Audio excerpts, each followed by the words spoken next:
There is a tropical storm that they believe will turn into a Category 1 hurricane that's going to touch southeast Texas. So the Texas standing governor. But it's our responsibility here in Texas to prepare everyone for this hurricane. It's still a tropical storm as we speak, but it will be a hurricane.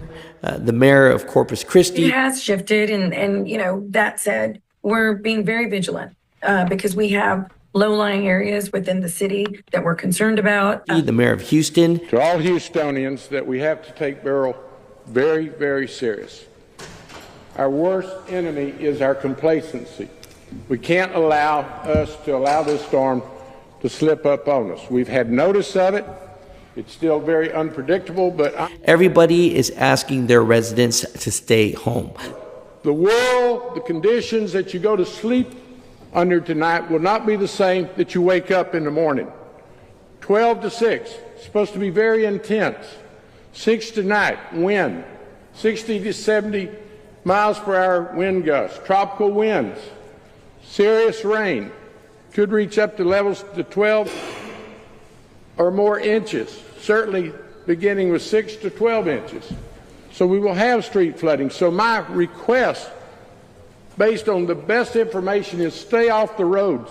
So there's a great chance that the warehouse, the shipper you're trying to unload or load tomorrow, there's a great chance that they could be closed. And so, Mutha Truckers, let's get into today's video. But for the over-the-road drivers, I definitely recommend you look at the national weather and see what's going on. If they're asking their residents to not be on the roads tomorrow morning, I'm doing the same and asking all the truck drivers to stay safe in Texas as well.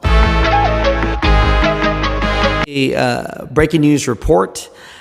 Standing governor of Texas is asking every person that lives in southeast Texas to stay inside because a tropical storm, Beryl, is coming and it's going to be a Category 1 hurricane. And right now it has winds of up to 60 miles per hour.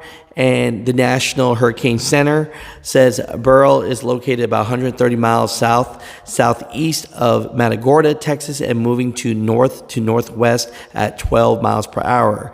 It says it should bring the center of Beryl to land in about 12 hours. So right at midnight, just before dawn, in between Corpus Christi and Galveston, Texas, near Matagorda, Beryl is still forecast to intensify in the hours leading to the landfall and is expected to become a hurricane again before reaching land. So they say it's going to be a Category 1.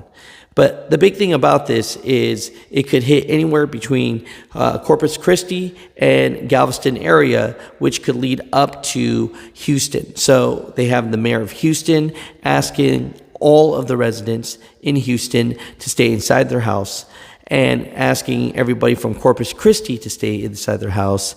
And the standing governor is asking everyone in southeast Texas to stay inside their house and not drive. So I'm here to let all the truck drivers know, and you might be parked right now and maybe you're about to go to sleep and maybe you're not watching the national weather, but I'm telling you, you need to watch it because this is very serious.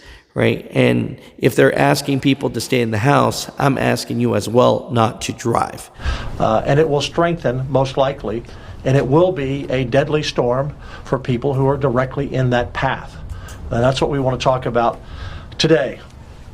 Coastal, inland, and the Houston area are the three areas that I see that I want to be sure everyone is alert. Yesterday, I declared an additional 81 counties in the disaster area, so we are now at 120 counties in the disaster area. You may ask why. One of the reasons as this storm moves, and the good news is that it looks like it will move quickly through the state. If you'll remember Harvey many years ago, that storm hung around for days at a time because it slowed down, dumping rain on rain and rain. This will be a heavy rain event, but the storm will move quickly, at least as the forecast is right now, and that is subject to change. But it will go up through the state. So areas like College Station could see significant rain and flooding. So could Tyler, Texarkana, and other communities. Once again, that's on this track. If this track moves, which it often does in the last 12 hours to 15 hours of a hurricane coming ashore, then all communities inland should be prepared for heavy rain and potential flooding, and that's why you need to listen to your local officials as well in your local forecast for where you live. On the coast, we have thousands upon thousands upon thousands of people who are spending their summer vacation there, holiday weekend on top of that, and there is a concern that because they're not in their daily routine of watching the news or checking their internet or checking their emails, that they may not be aware of this storm. One of the things that kind of trigger our concern a little bit, we've looked at all of the roads leaving the coast and the maps are still green. So we don't see many people leaving, and what you will hear from our chief of our emergency management team, Nim Kidd, in a few moments, is that you don't want to be on the road tomorrow. Tomorrow will be a bad day for weather. This storm is predicted right now by the National Hurricane Center to land somewhere between Corpus Christi and Galveston Island.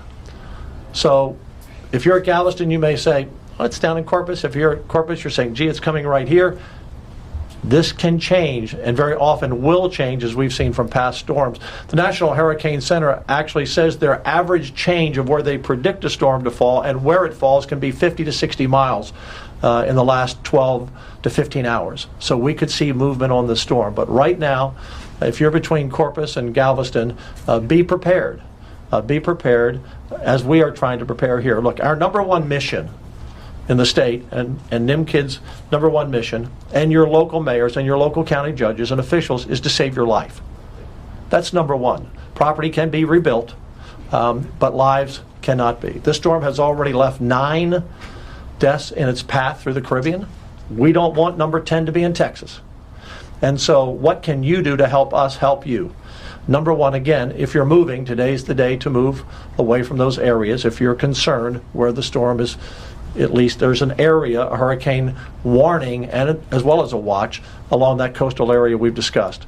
Number two, if you're staying in place, be sure you're prepared. You don't want to have to go out tomorrow to get water or food or put gas in your car. It would be a good thing to do it today.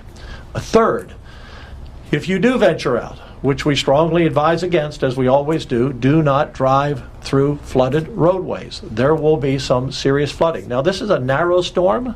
It's not a big, broad storm, but where it's going to hit, and if it is a Hurricane 2, it's predicted to be a Hurricane 1, but it could grow to a 2. That gets your wind level up pretty high, plus the gust.